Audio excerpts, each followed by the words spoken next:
இந்த தீர்மானத்தில் அரசியல் தேவையில்லை, ஒருமனதாக நிறைவேற்றும். இது மாணவர்களுடைய எதிர்கால பிரச்சனை.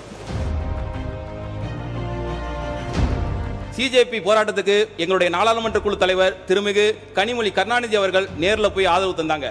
ஆனா ஏன் தாவேகா சார்பில் ஒருத்தர் கூட போகவே இல்லை? தவறான கருத்து சொல்றீங்க.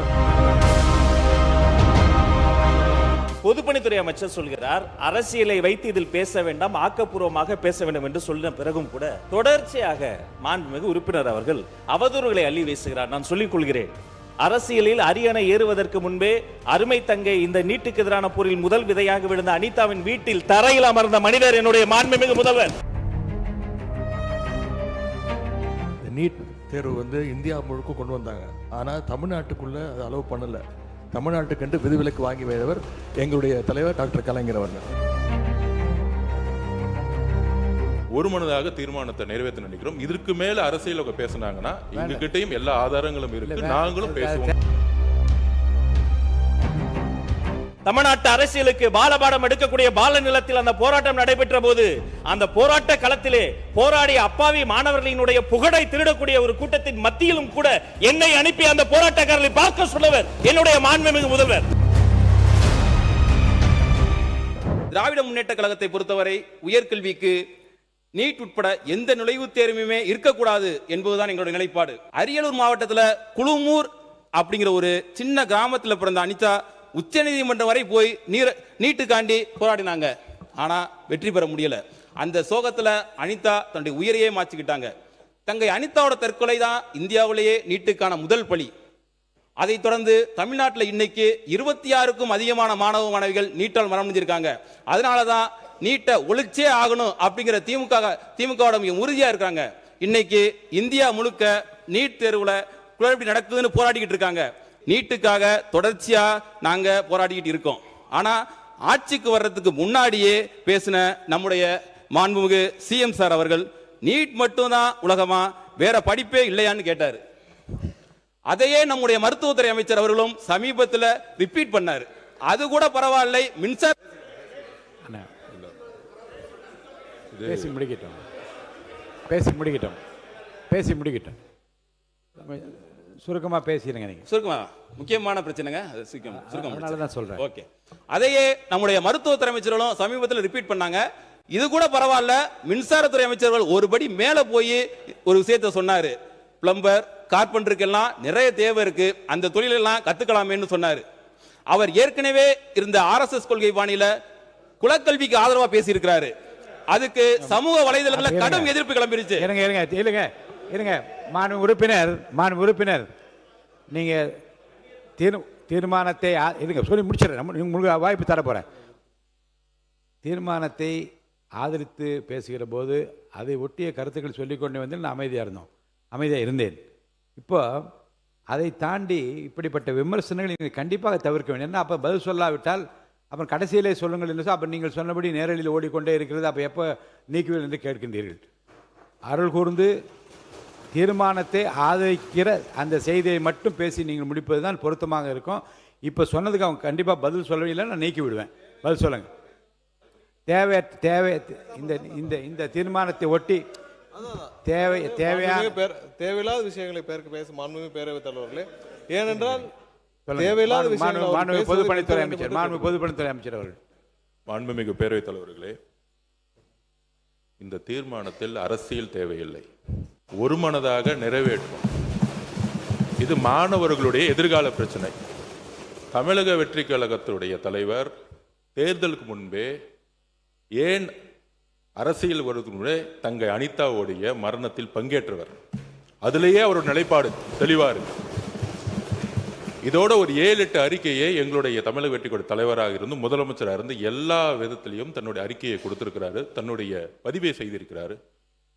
இந்த நீட் தீர்மானங்கிறது அரசியலுக்கு அப்பாற்பட்டு நாங்களும் குறை சொல்ல முடியும். அதனால திமுக என்ன செய்தது, ஒன்றிய அரசியல் மத்திய அமைச்சராக இருக்கும்போது என்ன செய்தது, அதுக்குள்ள போக விரும்பல. இங்க அரசியல் பேச வேண்டாம், பழைய வரலாறை பற்றி பேச வேண்டாம். எல்லா உறுப்பினர்களும் தமிழகம் முதற்கொண்டு இங்க இருக்கக்கூடிய எல்லா கட்சிகளும் பிஜேபியை தவிர எல்லோரும் ஒரே நிலைப்பாடில் இருக்கிறோம். இந்த இடத்துல அரசியல் பேசாமல் இந்த தீர்மானத்தை திமுக வழிமொழிந்து ஒருமனதாக தீர்மானத்தை நிறைவேற்ற நினைக்கிறோம். இதற்கு மேல அரசியல் அவங்க பேசினாங்கன்னா எங்ககிட்டயும் எல்லா ஆதாரங்களும் இருக்கு, நாங்களும் பேசுவோம். தேவையற்ற நான் என்ன சொல்றேன், பாருங்க, மாண்புமிகு பொதுப்பணித்துறை அமைச்சர் அவர்கள் சொல்கிற கருத்து ஏற்புடையதாக இருக்கும்.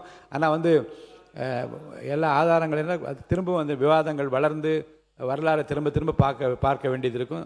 அருள் கூர்ந்து பேசுகின்ற உறுப்பினர் இப்போது சுருக்கமாக இதை ஆதரிக்கக்கூடிய கருத்துக்களை மட்டும் பேசி முடிக்குமாறு நான் கேட்டுக்கொள்கிறேன். முக்கியமானதான் தலைவரை பேசுறேன். வரலாற்றில் நாங்கள் இருக்கிறோம், அதனால நாங்கள் பேசுறோம். வரலாற்றில் இல்லாதவங்க எப்படி பேசுவாங்க? ஒரு குழந்தை நேரடியாக இப்படி நீங்கள் பேரவையில் இப்படி நேரடியாக இப்படி பேசுவதை தவிர நான் அனுமதிக்க முடியாது. ஏற்கனவே நீங்கள் பேசிய பேச்சில் இந்த தீர்மானத்தை ஒட்டி இல்லாத கருத்துக்கள் எல்லாம் அவைக்குள் நீக்கப்படுகிறது. மாண்புமிகு உறுப்பினர் பேசி முடிக்கலாம். சரி, ஓகே. ஒரு குழந்தை மருத்துவர் ஆகணும்னா ஆசைப்படுதுன்னா அதை தடுக்க யாருக்குமே உரிமை கிடையாது. ஆகவே முதலமைச்சரும் அமைச்சர்களும் மாணவர்களை பார்த்து நீர் தேடிச்செறிய முடியலன்னா விட்டுருங்க, வேற படிப்பை படிங்க அப்படிங்கிற தோணியில பேசாம மருத்துவர் ஆனா கனவு காண்கிற மாணவரோட எண்ணத்தை சிதைக்கிற மாதிரி ஆயிடுது. ஆகவே அது மட்டுமல்ல, நீட் குளறுபடிகளை, நீட் வினாத்தாள் லீக் ஆனதை எதிர்த்து டெல்லியில காக்ரோச் ஜனதா பார்ட்டி மிகப்பெரிய போராட்டத்தை நடத்தினாங்க. அந்த போராட்டம் நாடு முழுவதும் பரவிச்சு. உண்ணாவிரதம் இருந்த சமூக ஆர்வலர் திரு சோனம் வாங்சுக் அவர்களை எங்களுடைய துணை பொதுச் செயலாளர் திரு ராசா அவர்கள் போய் ஆதரவு தந்தாங்க. சிஜேபி போராட்டத்துக்கு எங்களுடைய நாடாளுமன்ற குழு தலைவர் திருமிகு கனிமொழி கருணாநிதி அவர்கள் நேரில் போய் ஆதரவு தந்தாங்க. ஆனா ஏன் தாவேகா சார்பில் ஒருத்தர் கூட போகவே இல்லை? தவறான கருத்து சொல்றீங்க. பள்ளிக்கல்வித்துறை அமைச்சர் அவர்கள். மாண்புமிகு பேரவைத் தலைவர் அவர்களே,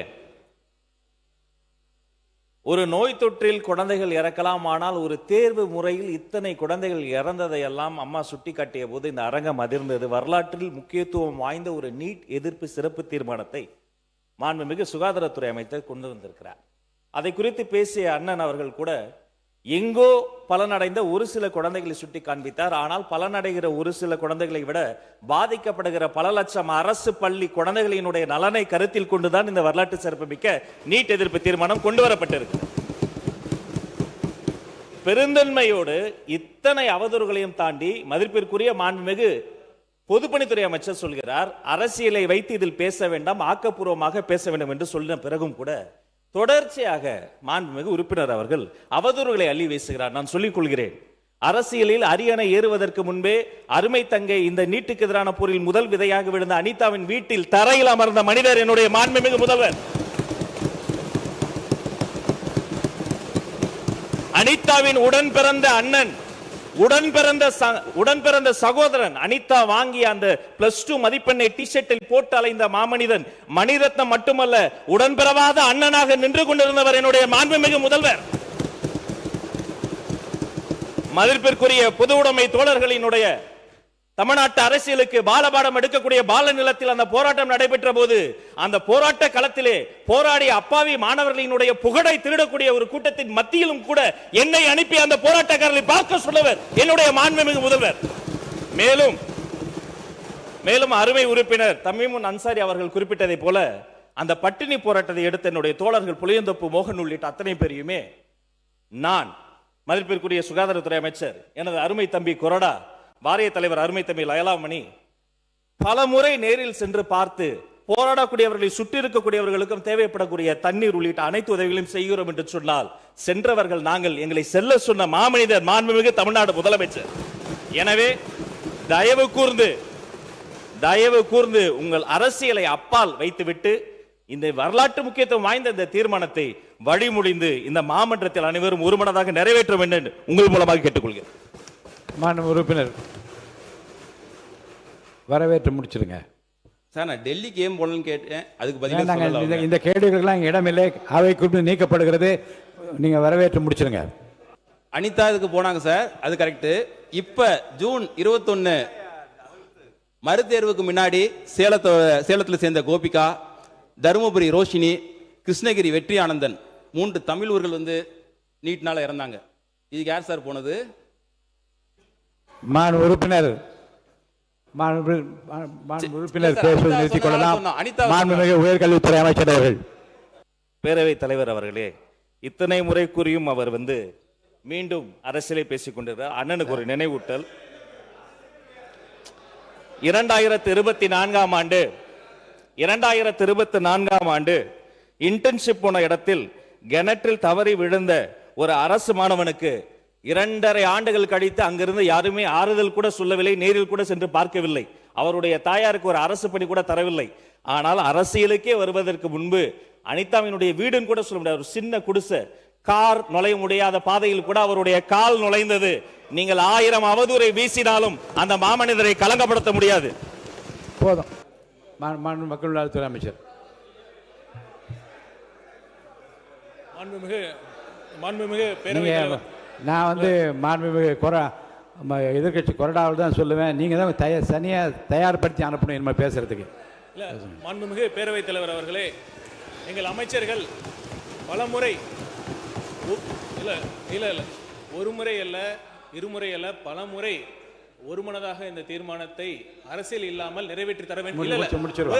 ஐயா ஒரே நிமிஷம், நிறைவேற்றி தர வேண்டும் என்று வேண்டி பணிவுடன் தாழ்மையுடன் கேட்டுக்கொண்டனர். அதையும் மீறி பலமுறை அவர் அரசியலுக்கு எடுத்து செல்லுகிறார் என்பதுதான் உண்மை. இந்த நேரத்தில் நான் பார்த்துக்கிறேன், நான் பார்த்துக் கொள்கிறேன். இல்லை, என்னிடத்தில் ஆதாரபூர்வமாக சென்ற ஆண்டு எப்படி தனியார் மருத்துவக் கல்லூரிகள் நிகர்நிலை பல்கலைக்கழகம் எந்த பழைய நினைவு கொண்டு வர வேண்டாம், பழைய வரலாறு பற்றி இங்கே பேச வேண்டாம். இந்த தீர்மானத்தை ஆதரித்து திராவிட முன்னேற்ற கழகத்தின் சார்பில் பேசிக்கொண்ட உறுப்பினர் அதை ஒட்டி பேசுவாரேனால் நான் அனுமதிப்பேன். அது வேறு விஷயங்களுக்கு அவர் போவாரேனால் பேசிய பேச்சினுடைய அனைத்து குறிப்புகளிலிருந்து தேவையானவை மட்டும் எடுத்துக்கொள்ளப்படும், தேவையான இல்லாதவற்றை நான் நீக்கிவிடுவேன். மாண்புமிகு உறுப்பினர் அவர்கள்.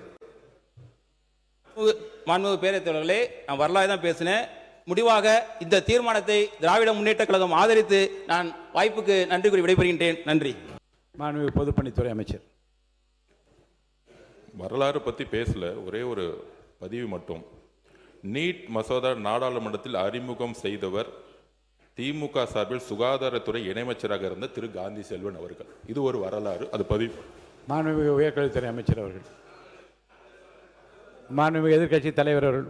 மாண்புமிகு உயர்கல்வி அமைச்சர் உட்காருங்க. மாண்புமிகு எதிர்க்கட்சி தலைவர் அவர்கள். மாண்புமிகு பேரவைத் தலைவர் அவர்களே, இந்த நீட் தேர்வு வந்து இந்தியா முழுக்க கொண்டு வந்தாங்க. ஆனால் தமிழ்நாட்டுக்குள்ளே அது அலோவ் பண்ணலை. தமிழ்நாட்டுக்கென்று விதிவிலக்கு வாங்கி வைத்தவர் எங்களுடைய தலைவர் டாக்டர் கலைஞர் அவர்கள். அந்த பதிவு இருக்கு.